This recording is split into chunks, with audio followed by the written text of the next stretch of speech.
President Trump was minutes into the news conference giving rosy predictions about the economy when he was suddenly interrupted. As the door closed behind him, journalists in the briefing room turned to their phones to try and find out what was happening. Then it was reported that there'd been a shooting outside the White House involving Secret Service agents. The Secret Service issued a statement saying an agent and what it calls a male subject were injured and taken to hospital.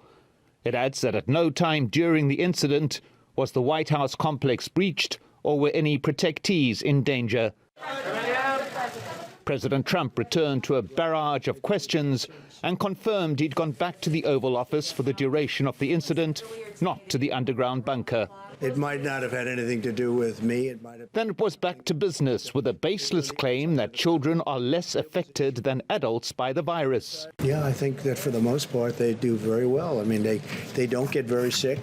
They don't catch it easily. They don't get very sick. And according to the people that I've spoken to, they don't transport it or transfer it to other people, or certainly not very easily.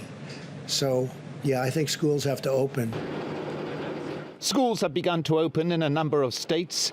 Some are conducting in-person classes, but a greater number are defying the president by continuing the remote education that was started at the beginning of the pandemic. And another questionable claim about the quality and extent of testing in the U.S. It's a great record to have in many ways. We've tested, I guess, close to 65 million people right now, and nobody's even close to that number. In hard-hit states like California and Florida, there's widespread concern about the delay in test results. I often talk about... And Microsoft founder Bill Gates has sharply criticized what he calls the testing insanity in the U.S., adding, and I quote, "It's mind-blowing that you can't get the government to improve the testing because they just want to say how great it is." As his interrupted news conference continued, President Trump finally confirmed he would postpone the G7 gathering until after the U.S. election in November, and repeated an earlier statement that what he called certain people who are not in the G7 would be invited, raising again the possibility that President Putin would be asked to attend.